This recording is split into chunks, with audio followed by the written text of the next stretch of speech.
আমার বাপ যেদিন মারা যায়, বাপের মৃতদেহ সামনে থুয়ে শোকলিক আমি কষ্ণ।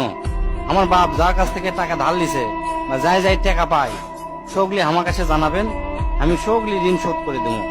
এই কথা শোনার সাথে সাথে আমার বোন হাত ঝাঁকি দেখলো, ভাই তুই শোধ করবো কেঙ্গা করে? তুই তো আজ 5 বছর ধরে চাকরি নাই, বেকার থাকে এতগুলো টাকা তুই কেঙ্গা করে শোধ করবো? বুনকে আমি আস্তে আস্তে অভয় দিয়ে কোনো চিন্তা করিস না বোন, বাপের সব ঋণ আমি শোধ করে দেবো, 1 টাকাও ব্যাংকে থমো না। পরের দিন সকালে ঘুমোর থেকে উঠতে না উঠতেই দরজা খুলে দেখি বারান্দার 4-5 জন লোক বসে আছে, পাওনাদার। দেখে আমার গাও ঘামে উঠলো।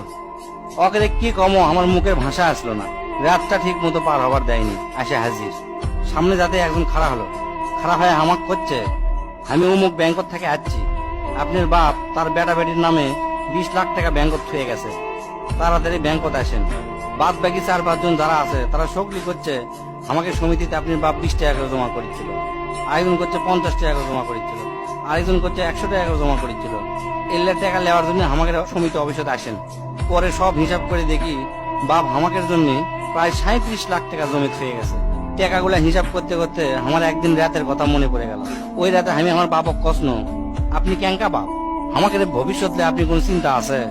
আপনি লাগাতে বাপ আমাকে দরকার নাই, কোনো টাকা পয়সায় দেন না আমাকেও, আমরা চলমো ক্যাঙ্কা করে। বাপ তখন মুস্তি হাসে কষলো, আমি আমার সাধ্য মতোই চেষ্টা করেছি, সময় হলে সব বুঝবার পারবো। সেই দিন ওই বাপের মুস্কি হাসে আমি বুঝবার পারিনি। সেই দিন রাত ঠিকই আছে, কিন্তু বাপটা আমার নাই।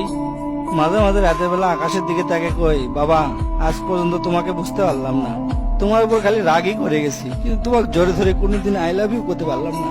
আজ বুঝিচ্ছি, কৃষক তুমি 1 শার্ট পরে 3 বছর পার করেছিলা, কৃষক তুমি 1 স্যান্ডেল 32 বার সেলাই করেছিলা, তোমার কাছে ক্ষমা চাওয়ার সময়টাও দিলা না।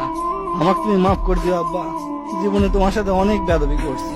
তার কয়েকদিন পর খোঁজলে দেখি আমার বাপ কারো কাছে 1 টাকাও বাকি করেনি, 1 টাকাও ঋণ করেনি, বরঞ্চ অনেক মানুষক টাকা ধার দিছে, তারা এসে দিয়ে গেছে।